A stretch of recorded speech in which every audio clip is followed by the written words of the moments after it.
అందరూ ఆసక్తిగా ఎదురు చూశారు. ఏం లేదు, ఏం కాల. వాసుదేవన్ గారు ఏమి పేల్చగలుగుతారండి వైఎస్ఆర్ కాంగ్రెస్ పార్టీ వంశీ విషయంలో?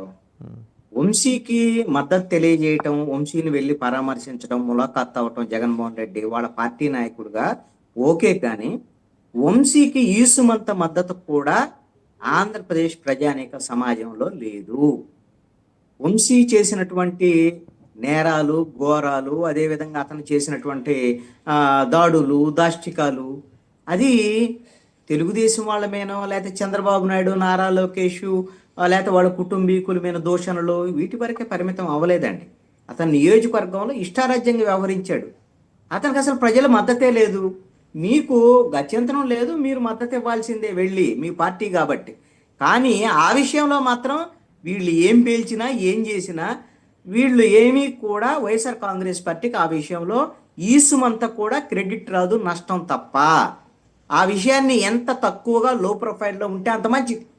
లేదు, ఇప్పుడు ఎందుకు వెళ్లాల్సి వచ్చింది జగన్మోహన్ రెడ్డి అని అంటే, వాళ్ళ నాయకులు అరెస్ట్ అవుతున్నారు కాబట్టి నేను మీకు అండగా ఉంటాను అని చెప్పాల్సినటువంటి బాధ్యత జగన్మోహన్ రెడ్డికి ఉంది. లేదంటే ఆ నాయకుల నుంచి కూడా కొంత తిరుగుబాటు వచ్చేదానికి కూడా అవకాశం ఉంటుంది. కాబట్టి అతను అలాంటి ప్రయత్నం చేస్తున్నారు. రెండోది ఏంటి అని అంటే, ఆ పేరుతో అధికార పక్షం మీద మా నాయకులను అరెస్ట్ చేస్తున్నారు అనేటువంటి కొంత విమర్శ చేయడానికి పనికొచ్చింది.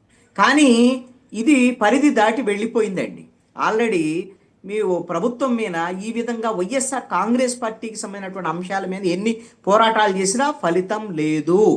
నిన్న తీసుకున్నటువంటి రైతుల సమస్యలు ఏ విధంగా అయితే తీసుకున్నారో ఇంకా బొచ్చరన్ని సమస్యలు ప్రజల తరపున ఉన్నాయి. ప్రభుత్వం మీద ఏదో తిరుగుబాటు వచ్చింది, ప్రభుత్వం మీద వ్యతిరేకత ఉందని నేను అంటంలా, కానీ ప్రజలు కొన్ని సమస్యలను ఎదుర్కొంటున్నారు.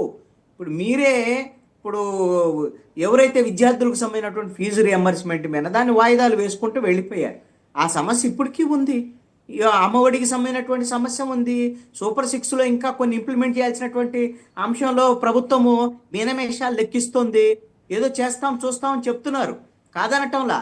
కానీ వాళ్ళు ఎప్పుడు చేస్తారు అనేటువంటి దాని మీద చేయడానికి ప్రజలను తిరుగుబాటు చేయరు. కానీ ప్రతిపక్ష పార్టీగా మీరు అడగాలి, మాట్లాడాలి, కొట్లాడాలి, పోరాడాలి, ఇవన్నీ చేయాలి. మీరు అది మీ డ్యూటీ. మీకు ప్రజలు అప్పు చెప్పిన డ్యూటీ. 11 వచ్చినాయా, 1 వచ్చినాయా? జగన్మోహన్ రెడ్డి ఒక్కడేనండి. ఇప్పుడు ఒకడున్నా సరే మీ డ్యూటీ అదే. ఈ రాష్ట్రంలో 3 పార్టీలు అధికారంలో ఉన్నాయి, తెలుగుదేశం, జనసేన, బీజేపీ కూటమి. ప్రతిపక్షంలో ఉంది ఒక పార్టీ, వైఎస్ఆర్ కాంగ్రెస్ పార్టీ. మీరు ఎన్ని సీట్లు ఉన్నాయనేది కాదు, మీరు మాట్లాడాలి, మీ బాధ్యత మీరు నిర్వర్తించాలి. మీరు నిర్వర్తిస్తేనే ప్రభుత్వం స్పందిస్తుంది, నో డౌట్. ఎందుకంటే మీకు ఈ రోజున క్రెడిట్ వచ్చింది కదా. మార్కెట్ ఇంటర్వెన్షన్ స్కీమ్ కింద మీరు కొనండి అని ముఖ్యమంత్రి చంద్రబాబు నాయుడు లేఖ రాశాడు అంటే ఈ రోజున వైఎస్ఆర్ కాంగ్రెస్ పార్టీ క్రెడిటే కదా, నో డౌట్.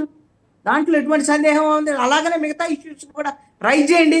మీరు అన్ని మొన్న ప్రెస్ కాన్ఫరెన్స్ పెట్టిన తర్వాత జగన్మోహన్ రెడ్డి సూపర్ 6కు సంబంధించినటువంటి డీటెయిల్స్ అన్ని పెట్టి అవన్నీ ఎక్స్ప్లెయిన్ చేసిన తర్వాత క్యాబినెట్లో ఒక డెసిషన్ తీసుకున్నారు. మనం ఈ 4 నెలల్లో ఇంకొక 3 సూపర్ 6 స్కీములు ఇంప్లిమెంట్ చేయబోతున్నాం అని కనీసము మేము చేయబోతున్నాం అని చెప్పాల్సినటువంటి పరిస్థితి ఈ ప్రభుత్వానికి వచ్చింది. ఎలా వచ్చింది? జగన్మోహన్ రెడ్డి వెంటబడుతున్నాడు కాబట్టి. ఆ డ్యూటీ తీసుకోండి. వంశీ వెనకాల కిరణ్ రాయల్ వెనకాల వీళ్ళ వెన పడకండి. అనవసరంగా అబాసుపాలు అవుతారు అనేటువంటిది నా యొక్క అభిప్రాయం. ఒక పాయింట్ చెప్పి నేను ముగిస్తాను. శేఖర్ రెడ్డి గారు ఇప్పుడు పవన్ కళ్యాణ్ మీద అక్కడికి వెళ్ళాడు, ఇక్కడికి వెళ్ళాడు, ఇవన్నీ అంశాల మీద నాకు తెలిసి అయితే పవన్ కళ్యాణ్ విమర్శించడం వల్ల మీకు వచ్చేటువంటి లాభం లేదు, నష్టం తప్ప. ఎందుకంటే పవన్ కళ్యాణ్ ప్రభుత్వ వైఫల్యాన్ని ప్రశ్నిస్తుంటే మీరు మళ్ళీ ఆయన్ని విమర్శించి అనవసరమైన అనేక సందర్భాల్లో ప్రశ్నలు వేశారు. ఖచ్చితంగా ఒక రకంగా ప్రభుత్వంలో డిప్యూటీ సీఎం గా ఉండి ఆ స్థాయిలో చాలా విషయాల్లో మాట్లాడాడంటే ఒక రకంగా పవన్ కళ్యాణ్ అప్రిషియేట్ చేయాలి. మీరు అనవసరంగా ఆయన ఓ జోలికి వెళ్ళారు అంటే మీకు రాజకీయంగా నష్టం జరిగేదానికి అవకాశం. ఎక్కడ సార్ రైతుల ఆత్మహత్యలు జరుగుతున్నాయి? లేరు. శాంతి భద్రతల సమస్యలు గాలికి వదిలేశారు కాబట్టి ఈ రోజు ముసలి వాళ్ళ దగ్గర వరకు రేపులు జరుగుతున్నాయి. లేరు. విద్యార్థులు ఫీజు రియంబర్స్మెంట్ లేక ఆత్మహత్యలు చేసుకున్నారు. లేరు.